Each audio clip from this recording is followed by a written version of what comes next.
Pharma ಜಗತ್ತಿನಲ್ಲಿ ಪ್ರತಿಯೊಂದು ಪ್ರಕ್ರಿಯೆಯೂ ಅಚ್ಚುಕಟ್ಟಾಗಿ ನರಿಬೇಕು. ಆದರೆ ಕೆಲವೊಮ್ಮೆ ಅನುಮೋದಿತ ಪ್ರಕ್ರಿಯೆಯಿಂದ ಸ್ವಲ್ಪ ವ್ಯತ್ಯಾಸ ಆಗಬಹುದು. ಅದನ್ನೇ ನಾವು ಡಿವಿಯೇಷನ್ ಅಂತ ಕರಿತೀವಿ. ಇದು ನೋಡಕ್ಕೆ ಸಣ್ಣ ವಿಷಯ ಅನ್ಸ್ಬಹುದು, ಆದ್ರೆ ಇದರ ಪರಿಣಾಮಗಳು ದೊಡ್ಡದು. ಹಾಗಾದ್ರೆ ಈ ಡಿವಿಯೇಷನ್ಗಳನ್ನ ಸರಿಯಾಗಿ ಅರ್ಥ ಮಾಡಿಕೊಂಡು ವರ್ಗೀಕರಿಸೋದು ಯಾಕೆ ಅಷ್ಟು ಮುಖ್ಯ? ಬನ್ನಿ ಈ ಬಗ್ಗೆ ಇನ್ನಷ್ಟು ತಿಳಿದುಕೊಳ್ಳೋಣ. ಈ ಒಂದು ವಾಕ್ಯ ಫಾರ್ಮಸ್ಯೂಟಿಕಲ್ ಕ್ವಾಲಿಟಿ ಮ್ಯಾನೇಜ್ಮೆಂಟ್ ಸಿಸ್ಟಮ್ ಅಥವಾ QMSನ ಮೂಲಾಧಾರ ಅಂತಾನೆ ಹೇಳಬಹುದು.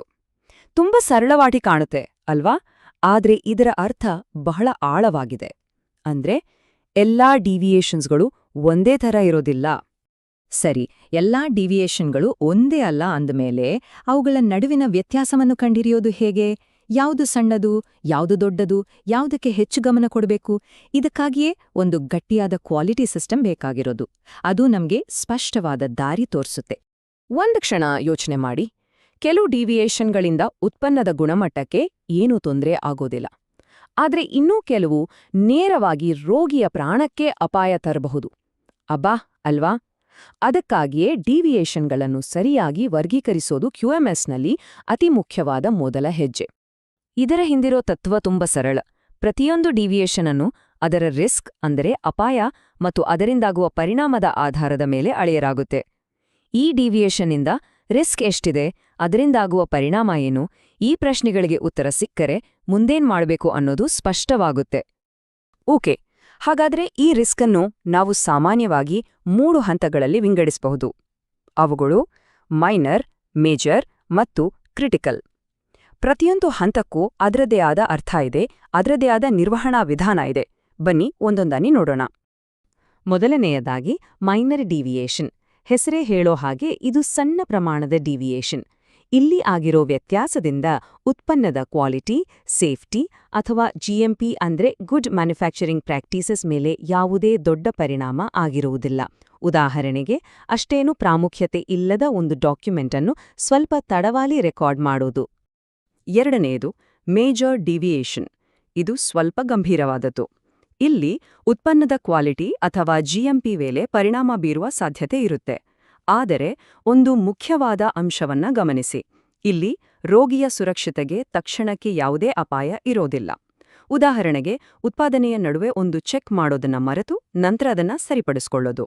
ಮತ್ತು ಮೂರನೆಯದು ಅತ್ಯಂತ ಗಂಭೀರವಾದದ್ದು ಕ್ರಿಟಿಕಲ್ ಡಿವಿಯೇಷನ್. ಇದು ನೇರವಾಗಿ ರೋಗಿಯ ಸುರಕ್ಷತೆ, ಉತ್ಪನ್ನದ ಗುಣಮಟ್ಟ ಅಥವಾ ಡೇಟಾದ ನೈಜತೆಗೆ ಅಪಾಯ ತರುತ್ತೆ. ಇಲ್ಲಿ ರಾಜಿ ಅನ್ನೋ ಮಾತೇ ಇಲ್ಲ. ಅನುಮೋದನೆ ಇಲ್ಲದ ಕಚ್ಚಾ ವಸ್ತುವನ್ನು ಬಳಸುವುದು ಅಥವಾ ರೆಕಾರ್ಡ್ ಮಾಡಿದ ಡೇಟಾವನ್ನು ತಿದ್ದಿ ಹಾಕುವುದು ಇದಕ್ಕೆ ನೇರ ಉದಾಹರಣೆಗಳು. ಈಗ ನೋಡಿ, ಈ ಟೇಬಲ್ನಲ್ಲಿ ನಾವು ಮಾತಾಡಿದ 3 ಹಂತಗಳು ಒಂದೇ ಕಡೆ ಸ್ಪಷ್ಟವಾಗಿ ಕಾಣಿಸುತ್ತೆ. ಮೈನರ್ ಅಂದ್ರೆ ಪರಿಣಾಮ ಇಲ್ಲ, ಮೇಜರ್ ಅಂದ್ರೆ ಪರಿಣಾಮ ಇರಬಹುದು ಆದ್ರೆ ತಕ್ಷಣದ ಅಪಾಯ ಇಲ್ಲ, ಆದ್ರೆ ಕ್ರಿಟಿಕಲ್ ಅಂದ್ರೆ ನೇರ ಪರಿಣಾಮ, ನೇರ ಅಪಾಯ. ಈ ವ್ಯತ್ಯಾಸವನ್ನು ಅರ್ಥ ಮಾಡಿಕೊಳ್ಳೋದ್ರಲ್ಲೇ ಎಲ್ಲ ಇದೆ. ಹಾಗಾದ್ರೆ ಈ ವರ್ಗೀಕರಣ ಯಾಕೆ ಇಷ್ಟು ಮುಖ್ಯ? ಇದು ಕೇವಲ ಒಂದು ಹೆಸರು ಕೊಡೋಕಲ್ಲ, ಇದೊಂದು ನಿರ್ಧಾರ ತೆಗೆದುಕೊಳ್ಳುವ ಪ್ರಮುಖ ಸಾಧನ. ಡಿವಿಯೇಷನ್ ಮೈನರ್, ಮೇಜರ್ ಅಥವಾ ಕ್ರಿಟಿಕಲ್ ಅನ್ನೋದ್ರ ಮೇಲೆ ತನಿಖೆ ಎಷ್ಟು ಆಳವಾಗಿರಬೇಕು ಅಂತ ನಿರ್ಧಾರವಾಗತ್ತೆ. CAPA ಅಂದ್ರೆ ಸರಿಪಡಿಸುವ ಮತ್ತು ತಡೆಗಟ್ಟುವ ಕ್ರಮ ಬೇಕೇ ಬೇಡವೇ ಅಂತ ತೀರ್ಮಾನ ಆಗತ್ತೆ. ಅಷ್ಟೇ ಅಲ್ಲ, ಕೊನೆಗೆ ಆ ಔಷಧದ ಬ್ಯಾಚನ್ನು ಮಾರುಕಟ್ಟೆಗೆ ಬಿಡ್ಬೋದಾ ಬೇಡ್ವಾ ಅನ್ನೋ ನಿರ್ಣಾಯಕ ನಿರ್ಧಾರಕ್ಕೂ ಇದೇ ಆಧಾರ. ಸರಿ, ವರ್ಗೀಕರಣದ ಬಗ್ಗೆ ಗೊತ್ತಾಯ್ತು. ಈಗ ಇನ್ನೊಂದು ಅಷ್ಟೇ ಮುಖ್ಯವಾದ ವಿಷಯಕ್ಕೆ ಬರೋಣ. ಡಿವಿಯೇಷನ್ಗಳನ್ನ ರೆಕಾರ್ಡ್ ಮಾಡೋದು. ಇದನ್ನ ಹೇಗೆ ಮತ್ತು ಮುಖ್ಯವಾಗಿ ಯಾವಾಗ ಮಾಡಬೇಕು? ಇದೊಂದು ಕಡ್ಡಾಯ ನಿಯಮ. ಈ ಒಂದು ಮಾತನ್ನು ಚೆನ್ನಾಗಿ ನೆನಪಿನಲ್ಲಿಟ್ಟುಕೊಳ್ಳಬೇಕು. ರೆಗ್ಯುಲೇಟರಿ ಅಧಿಕಾರಿಗಳು ತಡವಾಗಿ ದಾಖಲಿಸುವುದನ್ನು ಸ್ವಲ್ಪವೂ ಸಹಿಸುವುದಿಲ್ಲ. ನಿಯಮ ತುಂಬ ಸರಳ. ಯಾವಾಗ ಡಿವಿಯೇಷನ್ ಗಮನಕ್ಕೆ ಬರುತ್ತೋ ತಕ್ಷಣವೇ ಅದನ್ನು ದಾಖಲಿಸಬೇಕು. 1 ದಿನ ಅಥವಾ 1 ಗಂಟೆ ತಡವಾದರೂ ಅದು ದೊಡ್ಡ ಸಮಸ್ಯೆ ಆಗಬಹುದು. ಒಂದು ಪರಿಪೂರ್ಣ ಡಿವಿಯೇಷನ್ ವರದಿ ಅಂದ್ರೆ ಅದು ಈ 5 ಪ್ರಮುಖ ಪ್ರಶ್ನೆಗಳಿಗೆ ಉತ್ತರ ಕೊಡಬೇಕು. ಮೊದಲನೇದು ಏನಾಯ್ತು? ಘಟನೆಯ ನಿಖರ ವಿವರಣೆ. ಎರಡನೇದು ಯಾವಾಗ ಮತ್ತು ಎಲ್ಲಿ? ಸಮಯ ಮತ್ತು ಸ್ಥಳದ ಸ್ಪಷ್ಟ ಮಾಹಿತಿ. ಮೂರನೇದು ಯಾರು ಕಂಡುಹಿಡಿದ್ರು? ವರದಿ ಮಾಡಿದ ವ್ಯಕ್ತಿ ಯಾರು? ನಾಲ್ಕನೇದು ತಕ್ಷಣದ ಕ್ರಮವೇನು? ಸಮಸ್ಯೆ ದೊಡ್ಡದಾಗದಂತೆ ತಡೆಯಲು ತಕ್ಷಣ ಏನ್ಮಾಡಲಾಯಿತು? ಮತ್ತು ಕೊನೆಯದಾಗಿ ಉತ್ಪನ್ನದ ಮೇಲೆ ಪರಿಣಾಮ ಇದೆಯಾ? ಇದು ಅತಿ ನಿರ್ಣಾಯಕ ಪ್ರಶ್ನೆ. ಸಿದ್ಧಾಂತವೆಲ್ಲ ಸರಿ, ಆದರೆ ನಿಜ ಜೀವನದಲ್ಲಿ ಆಚರಣೆಯಲ್ಲಿ ಏನೆಲ್ಲ ತಪ್ಪುಗಳು ಆಗಬಹುದು? ಆಡಿಟ್ಗಳ ಸಮಯದಲ್ಲಿ ಸಾಮಾನ್ಯವಾಗಿ ಕಂಡುಬರುವ ಕೆಲವು ಸಮಸ್ಯೆಗಳನ್ನು ನೋಡೋಣ. ಇದರಿಂದ ನಾವು ಆ ತಪ್ಪುಗಳನ್ನು ಮಾಡದಂತೆ ಎಚ್ಚರ ವಹಿಸಬಹುದು. ಆಡಿಟ್ ಸಮಯದಲ್ಲಿ ಈ 4 ತಪ್ಪುಗಳು ಪದೇ ಪದೇ ಕಾಣಿಸ್ತವೆ. ಮೊದಲನೇದು ಡಿವಿಯೇಷನ್ಗಳನ್ನ ತಪ್ಪಾಗಿ ವರ್ಗೀಕರಿಸೋದು, ಅಂದ್ರೆ ಮೇಜರ್ ಡಿವಿಯೇಷನ್ ಅನ್ನು ಮೈನರ್ ಅಂತ ತೋರ್ಸೋದು. ಎರಡನೇದು ನಾವೀಗಾಗ್ಲೇ ಮಾತಾಡಿದ ಹಾಗೆ ರೆಕಾರ್ಡ್ ಮಾಡೋದ್ರಲ್ಲಿ ವಿಳಂಬ. ಮೂರನೇದು ತನಿಖೆಯನ್ನ ಮೇಲ್ಮೇಲೆ ಮಾಡಿ ಮುಗಿಸೋದು. ಮತ್ತು ಕೊನೆಯ ಹಾಗೂ ಬಹುಶಃ ಅತಿ ದೊಡ್ಡ ತಪ್ಪು ಅಂದ್ರೆ ಸಮಸ್ಯೆಯ ಮೂಲ ಕಾರಣ ಏನು ಅಂತ ಹುಡುಕದೆಯೇ ಡಿವಿಯೇಷನ್ ಫೈಲ್ ಅನ್ನು ಕ್ಲೋಸ್ ಮಾಡೋದು. ಇಲ್ಲಿ ನೋಡಿ, ವ್ಯತ್ಯಾಸ ಎಷ್ಟು ಸ್ಪಷ್ಟವಾಗಿದೆ ಅಂತ.